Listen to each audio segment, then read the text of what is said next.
dhe mbi të gjitha është një energji e jashtëzakonshme. Por ka një gjë që duhet ta themi të plot. Partia Demokratike duhet të jetë më e qartë në atë që ofron dhe në atë që nuk kishte madhështore, një pyetje Enkas për Ramën dhe ti thua Partia Demokratike. Po jo, nuk pres gjë nga Rama. Okej, jo, thjesht po analizojmë çfarë mund të reagon Rama. Rama sulmon blogerët, dorëheqjen, influencerat. Po, a invjeton dot me këtë? A kapitalizon dot me këtë? A rrit pikët e veta politike me këtë apo shëndetësie? Pikët e veta nuk i rrit, por ta thash, dhe besoj isha i qartë. Edhe njëjta situatë ndodhi me studentët. Në momentin që Partia Socialiste me atë strukturën që ka futet në kundër sulm, se ishte në mbrojtje deri tani. Në momentin që futet në kundër sulm, unë thash e kalon Dallgën, nuk kalon Stuhin, por Dallgët i kalon, sepse është një strukturë. Në fund të ditës zoti Rama është në pushtet. Ka 86 mandate me gjithë aleatin e tij. Pra është një shifër shumë e lartë, e cila dhe me 100.000 veta nuk mjafton. Po çfarë thanë do jepë dorëheqjen, mendon ti? Për mua duhet të ishte një strukturë optika ime, një strukturë e cila të ishte strukturë të kthehet në lëvizje politike dhe të konkretizohet.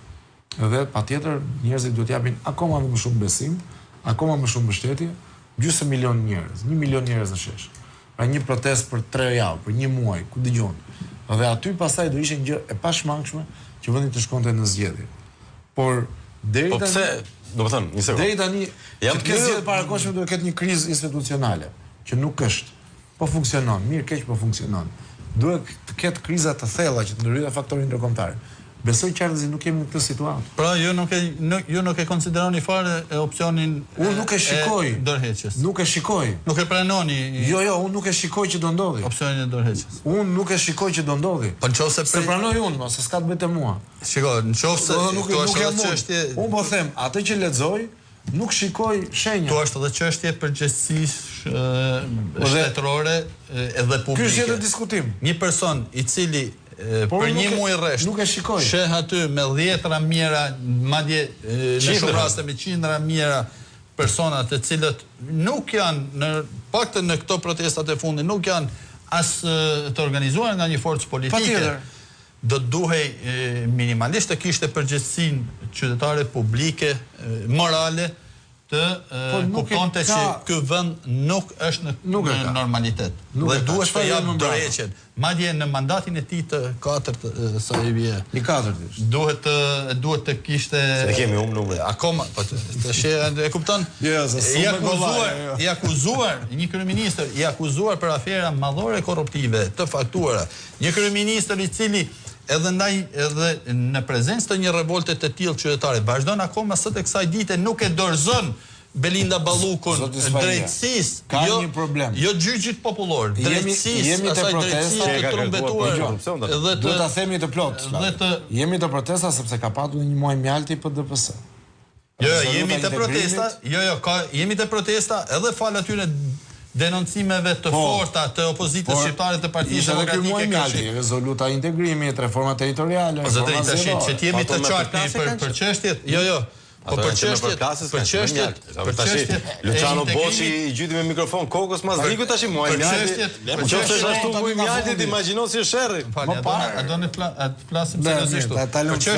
Për çështjet e integrimit Partia Demokratike ka thënë vazhdimisht që po, mantra juaj kjo. Po, do të jemi konsekuent edhe në raport me faktorin ndërkombëtar. Për gjitha çështjet që kanë lidhje me integrimin ne kemi dhënë disponibilitetin dhe dakordsinë ton, sigurisht me sugjerimet dhe amendimet tona, por kemi dhënë dakordsinë dhe mbështetje të plot, sepse janë i konsiderojmë në interes dhe të mirë të objektivit tonë kryesor të integrimit në Bashkimin Evropian dhe kjo s'ka lidhje. Edhe në ditët më të këqija. Por tani të kthej tek protesta, Partia Demokratike dhe opozita shqiptare në fakt janë denoncuesit dhe le të themi edhe mbështetësit, jo vetëm, por edhe furnizuesit me material për vite të tëra të gjitha atyre deklaratave të përfaqësuesve të kësaj proteste. Pra nëse Tërheqja zvarret derdhi kupën, ju po thoni kupën e keni mbushur. Po sigurisht. Sigurisht. Dhe atë çfarë po them tani, është e papërgjeshme nga ana një kryeministri i cili edhe në një situatë të tillë dhe në një raport të tillë kaqësisht të thyer me qytetarët vet vazhdon dhe mbron pa hezitim të thash edhe njëherë eksponentet më të lartë të qeverisë së tij, të cilët akuzohen nga drejtësia, të cilët janë kapur në vjedhje dhe në abuzim, se nuk po flasim pastaj për akuzat ndaj tij direkt. Hita një pyetje, më falni zoti Spaja. Ishte një reagim minimal. Do duhet një ndërhyrje te skenarët e largimit të Ramës. A mendoni se duke qëndruar te zyra e tij do jetë një luftë nervash dhe kohë ku Rama mund fitojë për shkak se ka strukturën? A do duhej dhe a parashikoni një skenar Gruevski për Ramën ku qytetarët i bëjnë gjithashtu presion spakut që të marrë seriozisht ato denoncime qoftë edhe të opozitës? Se i ka letrat të Rama, e dim që i ka letrat e hapura në prokurori. Gruevski ishte një tjetër çështje sepse kishte një... Edhe sapo ishte shpallur gati mbret. Kishte një afiliacion pro-rus, pra pati ndyshim kursi. Se po mos kishte ndryshimin e kursit, nuk jam i sigurt Gruevski do ishte apo jo në arrati. Po edhe Rama ka bërë ndryshim kursi. Po nuk e ka bërë. Se ka mbajt politikës shqiptare fatmirësisht të kalojnë në lindje. Jo kursin e lindjes, po flas. Po Soros Trump, Turqi, Izrael. Vučić, ka qenë Vučić, jo, ishin vëllezër. Rama ka bërë një sekond. Hitaj, ka bërë Rama më shumë pirueta se një striptiste e papunë. Dgjoj, është tjetër gjë, po nuk e ka lëvizur Boshin. Okej. Dhe ka bërë shumë mirë në rastin. Dhe shumë afera korruptive lidhen me disa prej kompanive të mëdha ruse. Po edhe striptiste e papunë, pa Bosh. Kjo do ishte fatale për mua po të ishte një gjë e tillë, po nuk është një shenjë e tillë. Pra, fatmirësisht. Për Shqipërinë. Dosja e fundit për zotin Rama. Mendoni se dosja e fundit e parave drogës në ndërtim nuk e godet drejt për drejt kryeministrin? Nuk e di, do të shikoj akuzat. Fotot me Lavrov me këto tani mos ti kryesuesi i OSBE-s. Mos ti konsiderojmë këtë larta dhe ato marrëdhënie se po është në kontekst. Piruetat me drejt po thot Flavio, piruetat që ka bërë edhe në Shikoj, nuk e ka bërë letra e shkurtit, letra e shkurtit që shkruajti bashkë me Vučić. Dgjoj, duhet të kthem, po nuk janë ndryshime kursi Flavio, të lutem. Mo fali, tha Bashkimit Evropian nuk duam ta ndërsohemi. Nuk janë ndryshime kursi. Ndryshim kursi do ishte Gruevski mbështeti Putinin në atë kohë miku im. Janë totalisht ndryshe, ti themi gjëra se që janë. Do jemi të vërtet apo të kërkojmë gjipërën në kash. Nuk është e njëjta gjë, nuk thash. Shqipëria, jemi kritik më me radhë. Gruevski nuk arriti kur deri në pikën sa të thonte për presidentin amerikan të deklaronte mos dash zoti që të fitojë Trump. Për botën dhe për marrëdhënien. Për kandidatin për kandidatin për president dhe konfirmoi edhe pastaj kandidatin për president është përfaqësuesi gjysmës. Dakor, por nuk ka arrit deri aty as Gruevski. Tani jemi kritik atje ku duhet, po mos jemi atje ku s'ka. Nuk mendoni se një presion i qytetarëve ndaj spakut mund ta përshpejtojë? Unë mendoj këtë gjë. Strategjikisht. Unë mendoj këtë gjë, zgjidhjet ose presioni duhet kanalizohet në politikë. Okej. Pra, ata njerëz që janë atje që dhe unë i mbështes dhe ti ke mbështetur dhe ke bërë shumë mirë, i ke mbështetur dhe ke pasur akuza të padrejta dhe këtë po ta them.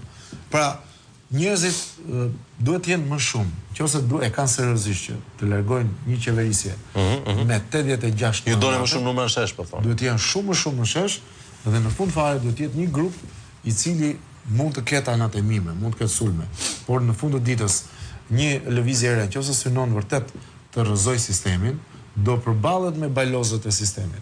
Pra mua nuk më shkon as kjo pjesa që ata që janë vërtet pas protestës nuk dalin sepse do t'i sulmojnë. Jo, do marrësh përgjegjësinë publike tani. Tani ka ardhur momenti. Pra ky është një moment që ndan fijen e holl për të bërit histori, për të dhënë fund një ermi tranzicionit, ose do rrim dhe do japim porosin WhatsApp.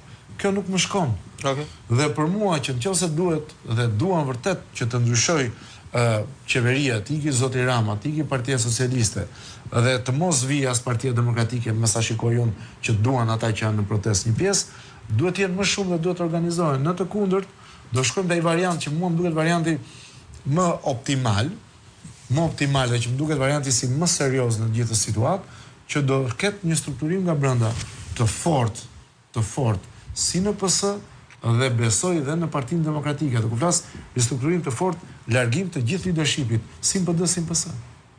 Po jo thotë që duhet më shumë tani. Jo, dhash variantet. Dhash dy variante. Dhash varianti i parë. Nëse nuk do varianti i parë, kemi fjalë tani të rrimë të diskutojmë për shifrat e pjesëmarrjes në këtë protestë dhe të themi edhe sot që duhen akoma më shumë, është absurde. Tani ne po flasim për një qeveri e cila po të them është e shkërmoqur në peshën e zullumeve dhe aferave madhore korruptive të saj, e cila vazhdon e qëndron në këmbë tani më duke sulmuar dhe dhunuar verbalisht edhe qytetarët e vet. Nuk ka më asnjë lidhje me realitetin kjo qeveri dhe kryeministër. Nuk mund të qëndrojmë më as edhe një sekond. Sot ato qytetarë përfaqësojnë jo vetëm Partinë Demokratike dhe opozitën politike të një vendit, janë qytetarë të cilët shumë prej tyre në shumicën dërmuese prej tyre janë të pa angazhuar politikisht, nuk kanë pas ndoshta pozicionime politike, por sot e gjenë veten të pozicionuar qartazi tek kërkesa për largimin urgjent një orë sa më parë i kryeministrit të vendit, si shkaktari kryesor i situatës aktuale, si politike, si ekonomike, si sociale të këtyre qytetarëve. Dhe akuzat janë të forta.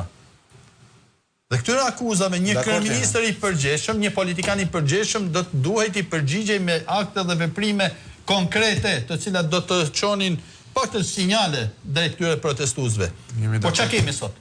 Sot kemi dhunë verbale, sot anatemon, sulmon, denigron, linçon ato qytetarë. Në vend që të ndërmerrte hapa minimalisht, po them, se unë jam për dorëheqjen e tij pa asnjë lloj kushti tjetër. Nuk keni qenë gjithkohës për këtë. Po them tani po marr edhe versionin soft. A ju duket normale ju? Nuk do të duhej që ky kryeministër në një presion të tillë qytetar të dorëzonte Belinda Ballukun? Mandatin e imunitetin e Belinda Ballukut? Çfarë po kërkojnë ato qytetarë? Po kërkojnë jo të shkoj direkt në burg, po të hiqet imuniteti që në mënyrë që organet e drejtësisë të kenë mundësinë ta hetojnë në mënyrë të plotë. Një personazh që është krahu i djathtë i kryeministrit dhe e cila akuzohet për 100 milion euro abuzime. Çfarë kërkojnë ata njerëz sot? Kërkojnë që të bëhet transparencë për aferat e Akshit. 100 milion euro dhe aty të taksapaguesve shqiptar. Kërkojnë që kryeministri të ndërmarrë veprime konkrete për ato kryetarë bashkisë, Vedet Beci, tjetri, akuzohen të gjithë për... Po, akuzohen të gjithë për... Dhe ky i mbron. Gabim. Dhe ky i mbron. Gabim. Edhe tani ne diskutojmë. Korrupsioni nuk ka fare... Po dhe cila zgjidhja? Ne duhet të themi duhen aty 1,5 milion, kur të jenë 1,5 milion, do të thojnë duhen 2 milion shqiptar. Ne po themi çfarë duhet ndodhi që të japi. Atëherë ne jemi përballë faktit që kemi një kryeministër, jo vetëm të korruptuar, jo vetëm të kontrolluar dhe lidhjet ngushta me krimin e organizuar, tashmë e faktuar, shef aferën Aruba, kur ke pas përfaqësues të lartë saj majorancë në një takim të nivelit të lartë të krimit organizuar, i cili synonte për futjen e parave e 100 milionave euro të trafikut të drogës, të trafikut ndërkombëtar të drogës në investimet në ekonominë shqiptare, të cilat, shiko, se kam dëgjuar edhe njerëz që i konsiderojnë pozitive, po mos harroni, ato paratë e drogës e trafikeve të tyre kanë shkatruar praktikisht, s'kan pozitive.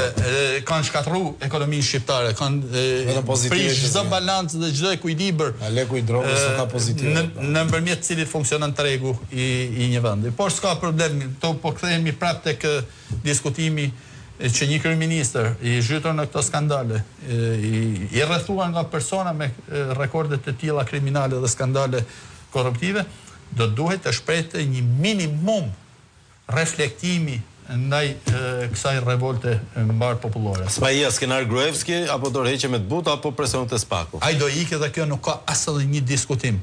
Nëra se si do iki, pastaj aty varet pak edhe nga ai dhe nga veprimet e tija. Në qoftë se ai do të insistojë shfillimi i rëndës. Dhe do të persistojë në shfillimi i fundit. Në mos reflektim dhe në mos ndërmarrje të veprimeve për tërheqje dhe dorëheqje, do të përballet me forcën patjetër të qytetarëve shqiptar. Dhe aty pastaj janë të legjitimuar të gjithë. Duke filluar nga opozita dhe nga çdo qytetar i ndershëm dhe i lirë i këtij vendi të reagojë për të çliruar veten e tyre nga hajduti që sot po i komandon dhe i kontrollon. Dakor, do mbyllim një diskutim gjatë për protestën këtë javë. Miq të dashur, sigurisht këndvështrimet janë të shumta, do doja që të ndjekim pas pak rubrikën e opinioneve tona më cilësore. Do doja të falenderoj Arber Hitajn, faleminderit Bart Spaja.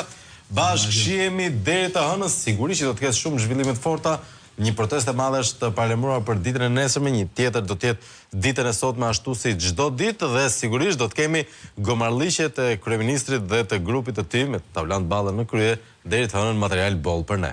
Tutje dhe përqafime dhe